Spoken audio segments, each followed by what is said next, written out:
You're listening to the Daily Hall.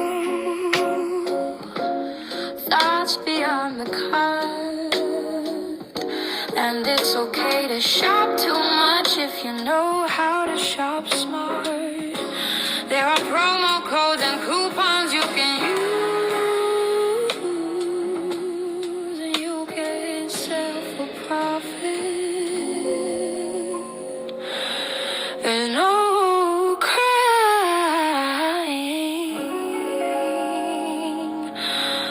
the blues.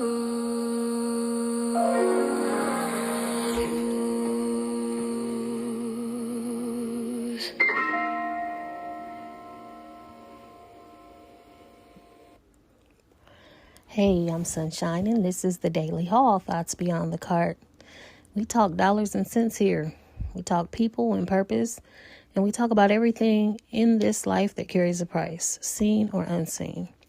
If you're a reseller, a saver, or just someone who shows up for a real conversation, pull up a chair. You're exactly where you're supposed to be.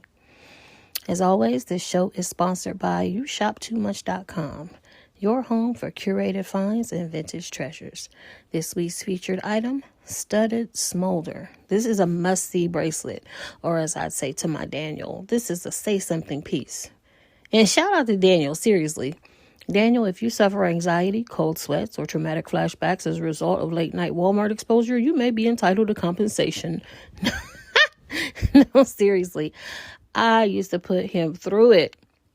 The fluorescent lights, the 2 a.m. price checks, the people, the greeters who honestly thought we were on drugs. Seriously, cheers, Daniel. Thank you for never leaving me. Well, sort of. He did move out of state. Was that a reason? Nah, seriously. The kid's going places. He has dreams, goals, and aspirations. And he is not going to accomplish them in Ohio. I mean, he could. Daniel is one of those people, he could succeed anywhere. But, you know, he had to bust his popcorn joint. Anyway, where was I? Yes, studded smolder. It's oversized emerald-style pink gems encased in studded frames. And they're threaded along little stretchy bands. So go check it out. And I'll leave the link in the show notes. All right? So today's email, Bree owes me Lobster. A story about theft, Audacity, and a 50-cent coupon. Subject: coworker is trading, in quotes, my lunch for coupons without asking. Hey, Sunshine, I need a price check on office etiquette. I'm a foodie, and I spend my Sunday nights meal prepping fancy stuff. Think truffle mac and cheese or artisanal grain bowls. My coworker, Bree, has started helping herself to my Tupperware in the communal fridge. But here's the kicker. She leaves me a sticky note and a payment. Last time, it was a buy one, get one coupon for a fast food taco place.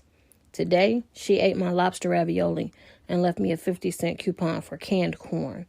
Oh, she's out of her mind. She says she's trading because she forgets her lunch, and fast food is bad for her. Sunshine, I didn't open a lunch exchange. How do I tell her that her coupons don't cover the cost of my groceries without making the break room awkward? Oh, goodness. That poor dear. Imagine not having lunch.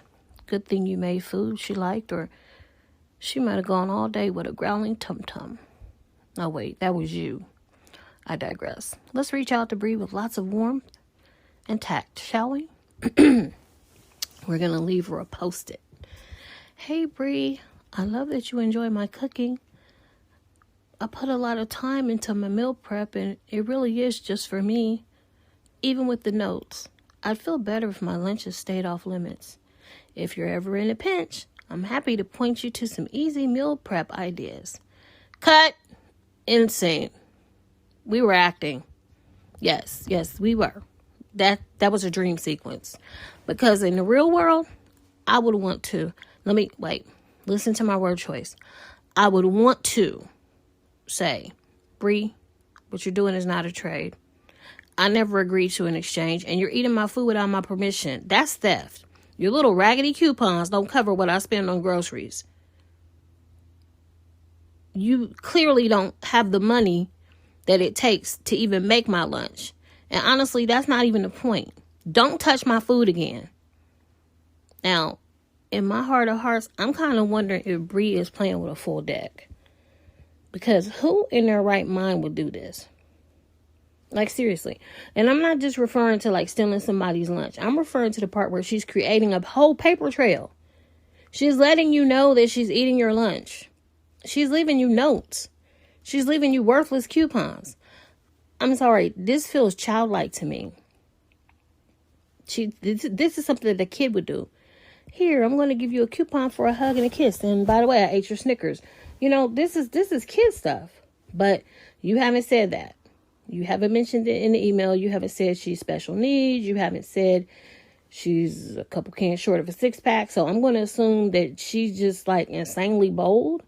Or maybe, I don't know, maybe she thinks she's being funny. Like a 50-cent coupon for canned corn. I don't know. This is a head scratcher for me. Anyway, look.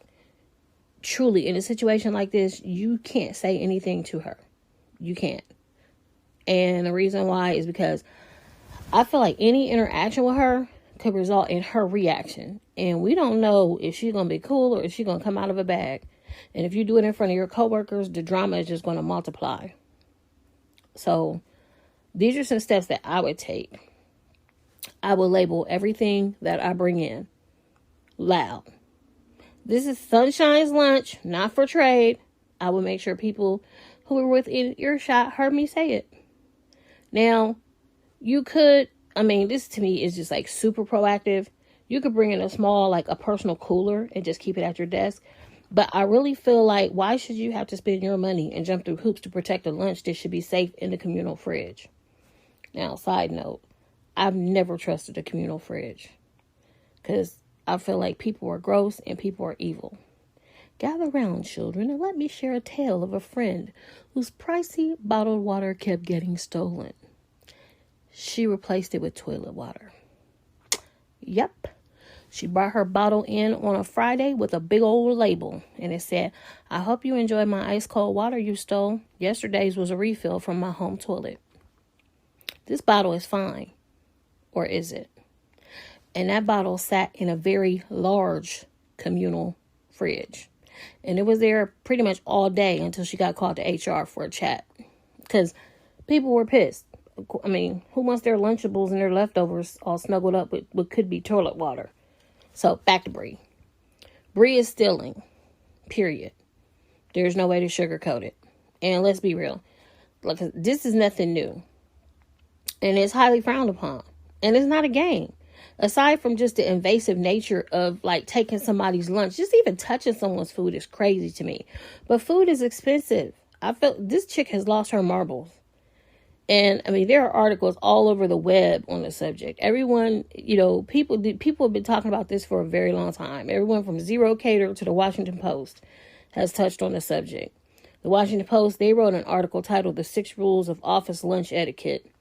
And one of the things that they stated was that clear policies are important and you should have team-wide discussions and shared norms and expectations just to make sure, everyone feels comfortable and respected. Well, I don't feel like you're neither comfortable or respected.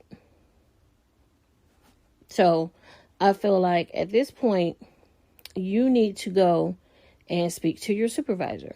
This is the time this is where we insert upper management. I feel like you need to gather your Post-its and, head to your supervisor. Get those coupons, get those Post-its, and make sure you go to your manager first. Chain of command. Start with your direct supervisor. And then if they don't address it to your liking, then you need to go higher up the ladder.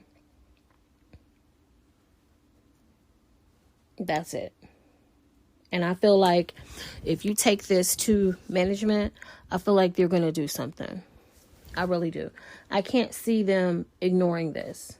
This is crazy. She's taking your food. This is money you are paying for your food. It is gross. We do not know where her hands have been. You don't know if she's picking her nose or touching her lady parts or and then is she leaving your Tupperware in there for you to come collect at the end of the day? Is she just, jacking your Tupperware? What is happening? And as with my friend, and this is a large company. I won't say their name, But like, you could get poisoned that way. Like, what if you were just off the rails, twisted? And what if you decided to put something in the food to get her back?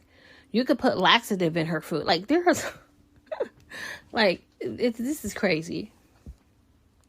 Go to your manager. Don't make a scene. Not because you're not within your right. You know what I'm saying? You definitely are in your rights to go to her and check the heck out of her. But I feel like you're being wronged. But I feel like if you address her, it's going to end up in you being the one who gets a reprimand. Yeah, she could still get in trouble. But there's no point in you getting reprimanded when you're the one who's the victim here. You're the one who's being done dirty. Maybe they'll make her pay you back some of the money. I don't know if you could put a value on your lunches that have been stolen. If you could say what you would pay for them at, say, a restaurant. You say you're a foodie. I'm sure you're making good quality food. You said you had lobster ravioli. Lobster is not cheap. Truffle mac and cheese. We know truffles are expensive. Like, where do you work, ma'am? First of all, where do you work? Like, what kind of money are you making that you're bringing lobster and truffle mac and cheese for your work lunch? I have questions. I feel like you should be due some sort of compensation for the lunches that were stolen, and she is due a heavy reprimand because this is no joke. And you've handled it cool so far. But what if she runs into the wrong person who knocks her socks off for touching their personal property? You got some people out there who have nothing to lose, and they don't mind going to HR. They don't mind getting walked out the front door with their little box of things. Everybody is not peaceful and polite. So go to HR, get your justice, and I wish you well. And if you're listening to the show today and you have anything you would like to discuss with me, we're centered around shopping, reselling, and I have an upcoming show on scams. We're going to talk about scams. We've talked about this before, but I want to revisit it because there are some old scams. You know, these things are cyclical. They do it and then they, stop doing it for a while, because when you're dealing with social media, you have new people coming on social media. You have some people like myself who take a break and then come back and then they're doing something different. And so I want to address some of these new scams and even touch base on some of the old scams that are kind of recycling themselves. So stay tuned for that. But if you have something you want to discuss, please hit me up. ifshoppingwascardio@gmail.com. Again, ifshoppingwascardio@gmail.com.